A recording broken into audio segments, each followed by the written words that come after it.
Most beginners in the gym often make these three common mistakes, and they cost progress, they cost motivation, and sometimes they even cause some serious injuries. Today, I'm going to show you how to avoid these three mistakes, and not just that, what to do instead.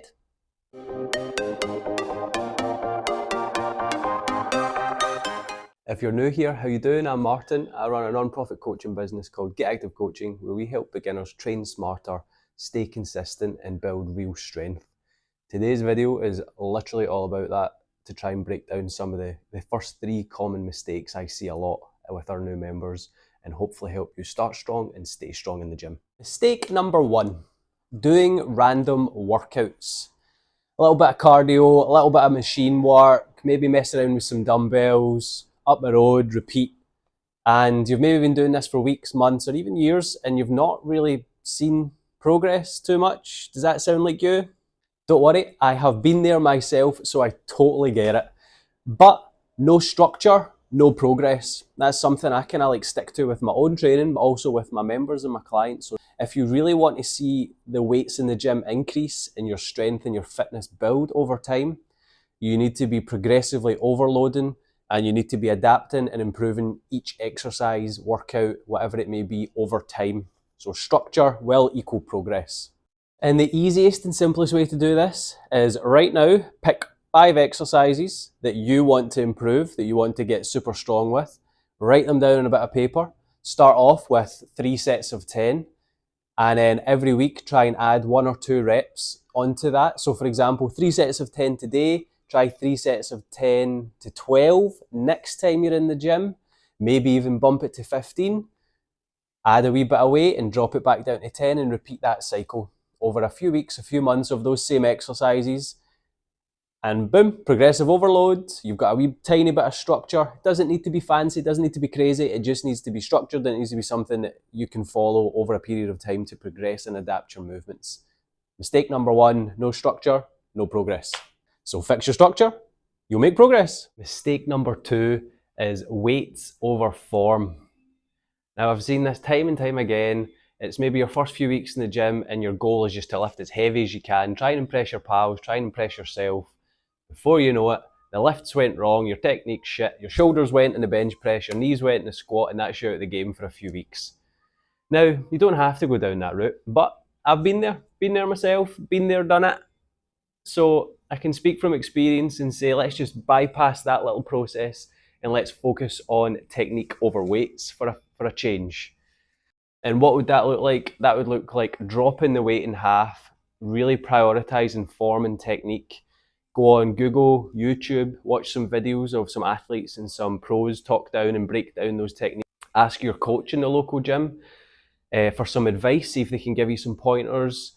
And then if your gym allows, another wee kind of pro tip would be record yourself doing those movements and compare it against those videos you've seen and see what your strengths and weaknesses are. Because you do that for a couple of weeks and I guarantee your confidence will skyrocket around the movements, and then it's time to act upon or fix for mistake number one and really apply that progressive overload to your program. And I guarantee if you flip the script that way and focus on your technique for a few weeks and then build the weights gradually, 3 months, different person, your strength will blow up, your confidence in the gym will blow up, and everything will be moving forward the way you want it. And a little side story here, I have never been the strongest, nowhere near it, in my local gym. But one of the best compliments I ever received was one of the dudes that I've kind of got pally with over the while, saying that I had the best form of anyone he's seen in the gym.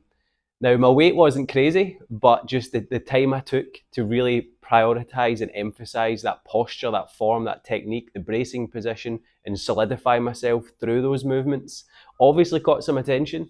And I think that was probably the highest compliment I've ever received in the gym. So be that person. Form over weight, and then you'll just skyrocket. Last, but certainly not least, overtraining.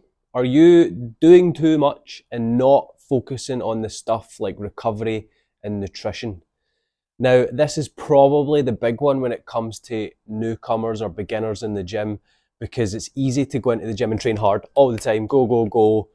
But what happens is you don't really focus on the kind of fueling aspect of your nutrition, or you just negate sleep altogether. Maybe you're busy at work and you really need to get that workout in because you've got big goals, you want to get super strong, so on and so forth, that you're maybe just skimping by on 5-6 hours of sleep. You're maybe eating the bare minimum, you're not prioritizing your protein, you're not fueling your body to deal with the demands of your training.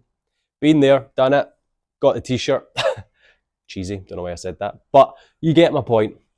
Now, I actually touched on recovery in my previous video, so last week's video, if you really want to dial in your nutrition and your recovery, get onto that video where I go a wee bit deeper into some of the major protocols that athletes of all levels, little drop here for you. But yeah, you can click on that and have a wee read through if you want to upskill yourself around recovery.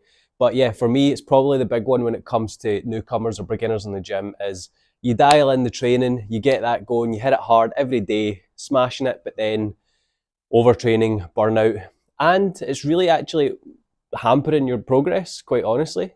Even though you might still be making progress, like if you're not dialed in your sleep and your nutrition's complete shit, you're not seeing the progress that you want to be seeing. So here's the fix. And it's simple. Sleep more, eat more. Easy as that. Now, when I say sleep more, you really want to be aiming for that 7, 8, 9 hour mark, especially if you're putting a bit of time in the gym. You really want to be allowing your body enough time to recover. Now, what actually happens when you sleep is magic. Your body releases a roughly like 95% of its growth hormone. So when you're in the gym training, what you're doing is you're ripping up and tearing up your muscles. You're creating that overload, the tension, the strain to kind of rip those muscle fibers. So it's not actually until you go to sleep and you put in the recovery time that your body starts to repair itself, and that's where those adaptations and that kind of overload starts to come into play. Now, couple that with the fueling element of nutrition. Now, that's where protein gets the big highlight and underscore, because yeah, protein's brilliant for recovery. It boosts your body's ability to recover faster, which is why it's such an important macronutrient when it comes to nutrition. But it's the same, like if you're not really getting the sleep, then you're still missing out. So make sure sleep is where it's at. Sleep is the priority, or it should be the priority if you are someone who's starting to really pick up the pace with your training. You need to be prioritizing your sleep. Those 7 to 9 hours, 7 to 9, not 7 to 9, 7 to 9 hours of really purposeful sleep. And then, as I say, couple that with your nutrition. You want to be thinking about fueling. Talk about this fuel mindset. At least that's something I'm big with my members around, is this fuel mindset. If you want to be pushing your performance and see those strength gains, you really need to be focusing on how you fuel your body. All right, so we're focusing on more food to get you through those workouts, more protein to boost your recovery. And it's as simple as that. If you really want to maximize your stuff in the gym, you need to be focusing on the stuff outside of the gym. So for me, more food, more sleep. And that is it, ladies and gentlemen. 3 massive mistakes that I see all the time with new members in the gym. If I missed something, please let me know in the comments if there's one thing or 2 things you would maybe add to that list to help others. Get them down below. If this is your cup of tea, if you like this style of content, if you like this video, you found it valuable, please hit that like button. And of course, subscribe. Would love for you to be here every single week to see a new video like this. Thanks so much for being here. As always, you're the best. Have an awesome day, and I'll catch you in the next one.